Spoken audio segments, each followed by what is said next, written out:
প্ৰথমে অসমৰ মাননীয় মুখ্যমন্ত্ৰী ডক্টৰ হিমন্ত বিশ্ব শৰ্মা ডাঙৰীয়া, অসম বিজেপিৰ সভাপতি মাননীয় দিলীপ কলিতা ডাঙৰীয়া আৰু বিজেপি দলৰ সত্তাক মই আন্তৰিক কৃতজ্ঞতা ধন্যবাদ জ্ঞাপন কৰিছো। আচলতে মোৰ দৰে এজন সাধাৰণ ল'ৰাৰ প্ৰতি দলটোৱে যিটো আচলতে আস্থা আৰু বিশ্বাস ৰাখিছে, সেইবাবে তাৰ প্ৰতি মই আজীৱন কৃতজ্ঞ থাকিম।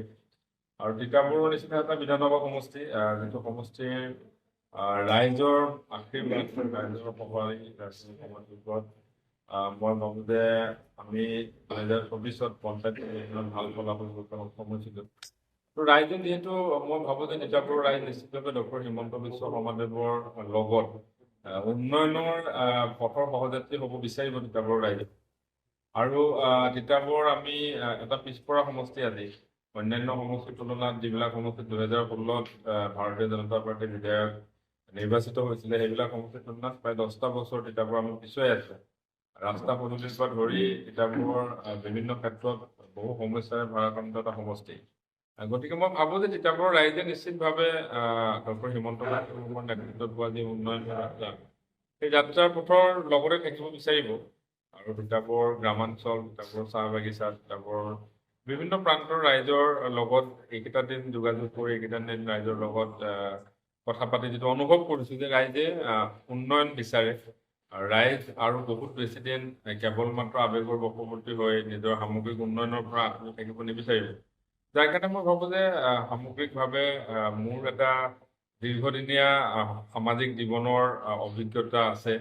মই 2005 পৰা 2025 অসম চাহ জনজাতি ছাত্ৰ সন্থাৰ জড়িত আছিলো, সামাজিক ক্ষেত্ৰখনতে আছিলো। গতিকে এতিয়া এটা নিশ্চিতভাৱে ৰাজনৈতিক ক্ষেত্ৰখন অৰাজনৈতিক ক্ষেত্ৰখনৰ মাজত পাৰ্থক্য থাকে, কিন্তু যিহেতু সামাজিক কাম কৰাৰ উদ্দেশ্যেৰে আঠচাত আছিলো আৰু এতিয়াও সামাজিক কাম কৰাৰ উদ্দেশ্যেৰে ৰাজনৈতিক ক্ষেত্ৰখনত আহিছো।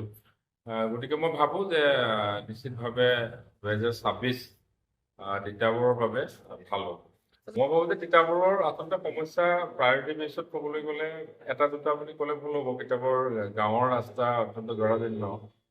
তিতাবৰ ৰেচম মহাবিদ্যালয়ৰ উন্নয়নৰ কথা আছে, ধান গৱেষণা কেন্দ্ৰৰ কথা আছে, তিতাবৰ কৃষি প্ৰধান অঞ্চল, তিতাবৰ ৰাইজক জলসিঞ্চনৰ ব্যৱস্থাৰ প্ৰয়োজনীয়তা আছে। তিতাবৰত এতিয়াও এনেকুৱা মানুহ আছে যি আপোনাৰ বাঁহৰ খুঁটাৰে ইলেক্ট্ৰিফিকেশ্যনৰ ব্যৱস্থা কৰি আছে। ইলেক্ট্ৰিক পোষ্ট লাগে বুলি কয়, আমি যেতিয়া যাওঁ বহু মানুহৰ ঘৰত ইলেক্ট্ৰিফিকেশ্যন হোৱা নাই। তো আৰ্ছেনিকযুক্ত পানী এটা ডাঙৰ সমস্যা তিতাবৰৰ কাৰণে। আৰ্ছেনিকযুক্ত পানীৰ কাৰণে যিটো ব্যৱস্থা হৈছিলে প্ৰয়াত তৰুণ গগৈদেৱৰ দিনত, সেয়াও আজি বগাহাতীত পৰিণত। বন্য হস্তীৰ উপদ্ৰৱৰ কাৰণে প্ৰায় বহু হাজাৰ বিঘা মাটি তিতাবৰত এতিয়া ৰাইজে খেতি কৰিব নোৱাৰে। তাতে ৰাইজে বহুত কষ্টত আছে। তো এইবিলাক ক্ষেত্ৰতো পৰিকল্পিত দীৰ্ঘম্যাদী আঁচনিৰ প্ৰয়োজন আছে, যাতে কৃষক ৰাইজে প্ৰাকৃতিক দুৰ্যোগৰ নেওচা দিও যাতে নিজৰ কৃষি কৰ্ম অব্যাহত ৰাখিব পাৰে। সমান্তৰালভাৱে তিতাবৰত যদি চাই আপুনি, উদ্যোগিক আন্তঃগাঁথনি তিতাবৰত অভাৱ। তিতাবৰত কোনো উদ্যোগিক আন্তঃগাঁথনি নাই। তিতাবৰ মূল চহৰৰ পথ যদি আপুনি চাই, পথৰ আচলতে আজিৰ তাৰিখত যান বাহনৰ লোড ল'ব পৰাকৈ সেই পথটো যথেষ্ট আহল বহল নহয়, যাৰ কাৰণে যান জঁটৰ সমস্যা তিতাবৰৰ কাৰণে। তিতাবৰৰ নিচিনা সৰু চহৰ যদিও এতিয়াও তিতাবৰটো কৃত্ৰিম বান্ধ।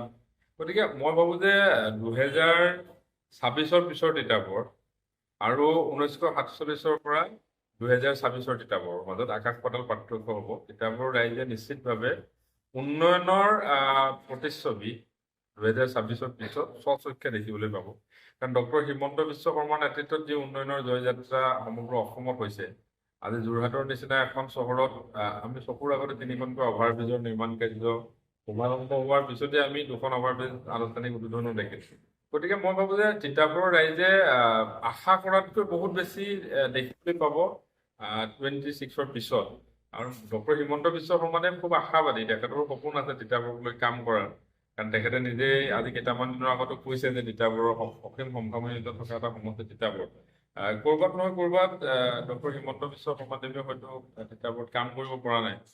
তিতাবৰৰ তুলনা নিয়মমতে হ'ব লাগিছিলে জালুকবাৰীৰ সমষ্টিৰ লগত। এতিয়াতো আপুনি তিতাবৰক জালুকবাৰী বাদ দিয়ক, আমাৰ কাষত থকা গোলাঘাটৰ লগতে আমি কম্পেয়াৰ কৰিব নোৱাৰো তিতাবৰ। গোলাঘাট বহুত ওপৰত। মই কৈছো যে 10 বছৰ পিছুৱাই আছে। 10 বছৰ মানে জালুকবাৰীৰ পৰা পিছুৱাই থকা নাই তিতাবৰ।